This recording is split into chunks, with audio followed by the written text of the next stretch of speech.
বসুন্ধরা সিটির স্টার সিনিপ্লেক্সের সম্প্রতি premiere show হয়ে গেল দেশের প্রথম ডিজিটাল শিশু চলচ্চিত্র দূরবীনের। স্টার সিনিপ্লেক্স ঘুরে বিস্তারিত জানাচ্ছেন আমাদের রিপোর্টার রাফিদ করিম। লাবিব ক্লাস 5-এর একটি শিশুর নাম। স্বপ্ন সাদ আর বড় হওয়ার বাসনায় দিন কাটে তার।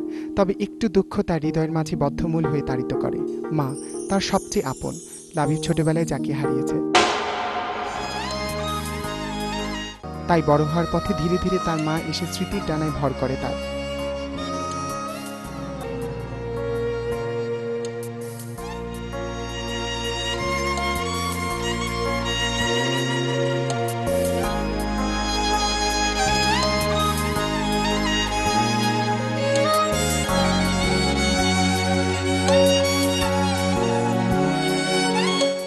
শহরের চার দেয়ালের মাঝে বদ্ধ জীবন ভালো লাগে না লাবিবের।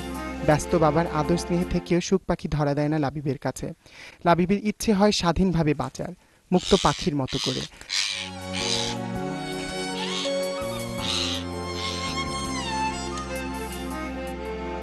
এভাবেই জাফর ফিরোজের কাহিনী, চিত্রনাট্য এবং পরিচালনায় চমৎকারভাবে উঠে এসেছে শিশু মনের অব্যক্ত কথা দেশের প্রথম ডিজিটাল চলচ্চিত্রে দূরবীনের মধ্যে। দেশকে ভালোবাসতে শেখে এবং দেশের জন্য কিছু করতে শেখে, এই জন্যই মূলত শিশুদের চলচ্চিত্র দূরবীন তৈরি করা। আমরা সবাই কিন্তু ভালো জিনিস চাই, কিন্তু ভালো জিনিসের পৃষ্ঠপোষকতা কিন্তু আমরা কেউ করি না, না সরকার থেকে, না আমাদের সমাজে যে সমস্ত মানুষ আছেন সেদিক থেকে। ছবির যে রিদমটা ছিল এত হার্ট টাচিং যে সত্যি অডিয়েন্স প্রমাণ করতে পেরেছে ছবির সার্থকতা। শুধু অভিভাবকই নয়, সঙ্গে সঙ্গে আমাদের শিক্ষকরা তাদেরকে নতুন করে তাদের সামাজিক দায়বদ্ধতা আমার মনে হয় এটা শিখতে পারবে।